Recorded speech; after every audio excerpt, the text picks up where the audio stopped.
Miles is a 1,000-yard rushing talent plus, and 1,000 yards isn't what it once was in a 14 or 16 game schedule. 1,000 yards today is just okay. So Miles Sanders could be a 12 to 1,400 yard rusher if the biggest if is if he stays healthy.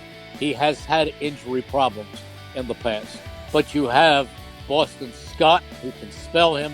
You have Kenneth Gainwell who can come in. They picked up some people in free agency. We'll find out about that after non-drafted free agents.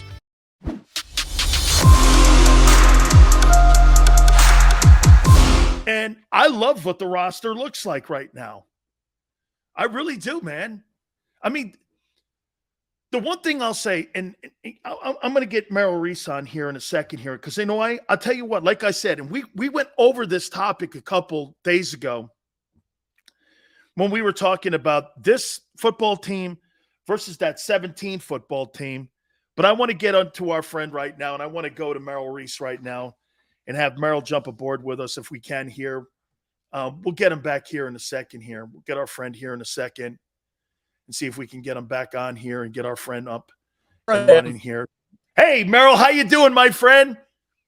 Good, Dan. Nice to hear from you.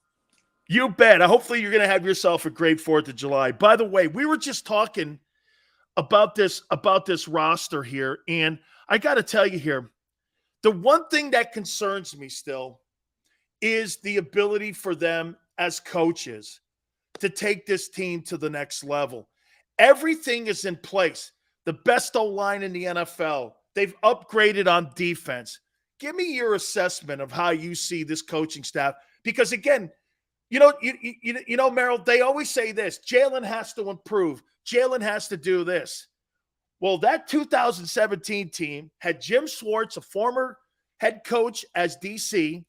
They had Frank Reich as the offensive coordinators doing a great job at Indianapolis, and they had Doug Peterson. That was a very experienced coaching staff versus this coaching staff.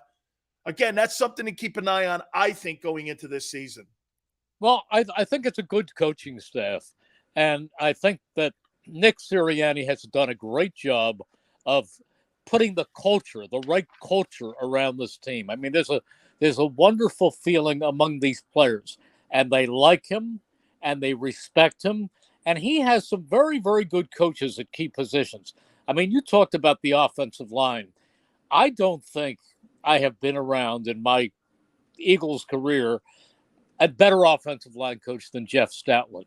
There was a very, very good one also in Juan Castillo and some others over the years who were pretty good, but not a better one than Jeff Stoutland. And that is a key position. And there are other members of the staff who grew, and they here's something interesting. Jalen Hurts is going into his 5th offensive coordinator in 5 years. Well, actually, this will be only the first time he's played for the same offensive coordinator 2 years in a row. But prior to that, going back to college, he played for 5 different offensive coordinators in 5 years. I mean, that's tough, man. That's really, really tough. And here's a kid who worked harder than anybody, who went out to California, worked with some passing gurus, including Tom House, and they love what they see of him. And I think he is a big key. But I think Nick Sirianni grew with the job last year. And you have other experienced coaches like Aaron Moorhead. He's been around as a wide receiver coach. He's done a great job. Shane Steichen has done a good job as a young offensive coordinator. Jonathan Gannon has the horses this year. See, you look at Jonathan Gannon and what he did and didn't do last year.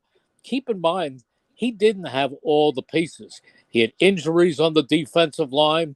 He had a lack. Well, he did not have a top quality linebacking staff. Now you add to that linebacking staff Nakobe Dean, and you add to that defensive line Jordan Davis. I mean, those are big additions. I know you probably agree with this. I always look at the lines first. I'd rather have a great offensive line and a pretty good quarterback than a great quarterback and a disastrous offensive line.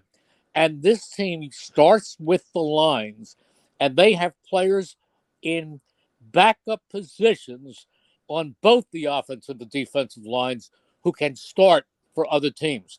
And another revelation is that Brandon Graham, who went down with the Achilles tendon last year, which usually takes a full year to recover. And then you see Brandon Graham, I just saw him Monday at a golf tournament. Brandon Graham has felt perfect. I mean, perfect since March. He has no lingering pain. They safely kept him out just for safety's sake from the minicamp or the OTAs, but he is ready to go, and he's an inspiring player. So you look at that defensive line. They are something, and so is the offensive line. I've got 4 questions here for you, Merrill. I want to get your spit on them here. Will the Eagles have 2,000-yard wide receivers this year? They should. And of course, there's only one football, but Devontae Smith is wonderful, and so is A.J. Brown. Both of them are capable of bettering that, yes. Miles Sanders, do you think he has 1,000 yards rushing? Depending on the injury situation. Miles is a 1,000-yard rushing talent. Plus, 1,000 yards isn't what it once was in a 14 or 16 game schedule. 1,000 yards today is just okay. So Miles Sanders could be a 12 to 1,400 yard rusher if he stays healthy. He has had injury problems in the past, but you have Boston Scott, who can spell him. You have Kenneth Gainwell, who can come in. They picked up some people in free agency. We'll find out about that after non-drafted free agents. But does he have 1,000-yard plus talent? The answer is absolutely yes. Do you think this defense, which only had 29 sacks a year ago, can be a top 10 team in sacks? They did have, I didn't realize this, Merrill, 2020, they had 52 sacks. So there is capability there. Maybe it was just different scheme last year, but do you think this team could get themselves back into being a top 10 sack front seven? I don't know. I mean, your guess is as good as mine, but remember this. We talk about your old friend Jerome Brown at the University of Miami. And Bud Carson, I still remember Bud Carson telling me that Jerome Brown had as much to do with the sack totals of Reggie White and Clyde Simmons as anything, because he crushed the pocket and they came pouring in and cleaned things up. So you add Jordan Davis to the pocket crushing role, and then you still have a fresh Fletcher Cox to come in. I think they are certainly going to be more prolific in that category than they were last year. Merrill, can you believe this past Saturday was 30 years that Jerome passed away? No, I cannot. I still remember sitting at home and getting the call and jumping into my car and running down to Veterans Stadium then, where there was a Billy Graham concert going on where Reggie was appearing, just to see him and to get his reaction. But I can't believe it's 30 years. No, I can't. What a tragedy. A man who lived such a short life. Boy, I'll tell you, Philly loved him too very much. Final question for you here. But you know what? I think also having gone to the OTAs and sat in on some of the media conferences, they're going to love Jordan Dean. I mean, I knew what I loved of Jordan Dean watching him play for Georgia, obviously. But he stood up at the media conferences, and damn, this guy communicates. He's got charm. He's got a sense of humor. He loves the fans. They're going to love Jordan Dean. They're going to love Jordan Dean. Yeah, I really love the kid too here. You think Jalen Hurts throws for over 4,000 yards? You know, when you hit me with statistics, I'm at a bit of a because a lot of things depend on which way the Eagles go. If the Eagles are as good as we hope they are, they're going to run for a lot of yards. I mean, it's build a lead and run the ball. And this still, going back to last season, and I know the wide receiver talent, this is still set up to be a work the pass off the run rather than throw first and then run. So, and if they build leads, that's when you get all those rushing yards when they're up by 10 points in the fourth quarter and they start running and running and pounding and pounding. And but you know what? He's capable of it. I think that Jalen Hurts is capable of throwing for a lot of yards, but he's also, but I that's going to you minimize that a little bit.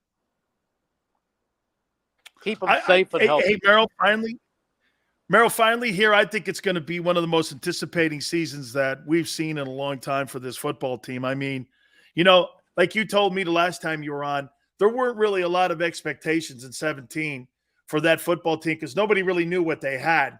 But when you start looking around the room, Merrill, I did this. Yep, according to Pro Football Focus, the 5th best tight end, the best O-line, one of the best duos in ranked by Pro Football Focus and tight ends. You got one of the better defensive tackle combos, plus front sevens, and improved secondary and safety. I mean, there's a lot to be said about this year coming up. All right. I think we've lost our friend Merrill Reese there, man. I think he's soaking up the sun down there and on the shore there too. So we really appreciate him stepping in with us there. There is, man. I think there's a lot of excitement. I get it too. Jordan Davis, hey, even legends always, hey, legends get passes. Sills doesn't. Legends get passes. Always remember that, dude. Hey, and by the way, I just showed you a broadcasting tip. You know what that is, Steve? Never correct a legend. You correct stiffs. Okay? Sills will correct a stiff. You don't correct legends. Okay? You knew what he meant. I knew what he meant. Okay? You know what I'm saying, right? Always great to listen to Merrill. Hey, Eastside Monster. That's how I look at it too. Merrill can't do any wrong, man. You'll see me correct stiffs. Never somebody like him. It doesn't go down like that in my world, man. No way. Jordan Dean, hey, you know what? What if Jordan Dean turns out to be a great tandem? The Kobe Dean and Jordan Davis, man. We may be calling him that, Jordan Dean. I actually like that, man. Hey, I'm counting on Jordan. Watch this. I'm counting on Jordan Dean to have a great year too. Okay. Yeah. Hey, he's a unicorn. I'm all over that. Yeah. All good, man. Hey, Ryan, I love Merrill too. He's been calling games and he's been covering the Eagles for 50 plus years. Oh, we heard it here on Sill's show first. Hey, I like that, Sill. Hey, Hugh, never going to get me ever talking or correcting Merrill Reese. I don't care what he says. Okay? A stiff may not come back on again, like that dude in Houston talking to me about Deshaun Watson. The Kobe Davis is pretty good, too. Jordan Dean, though, man. Hey, the Kobe Davis. Hey, we all love Jordan Dean. Hey, if Merrill said it, I'm in. If Merrill said Jordan Dean, I'm in. Hit the like button. Keep it right here on the National Football Show.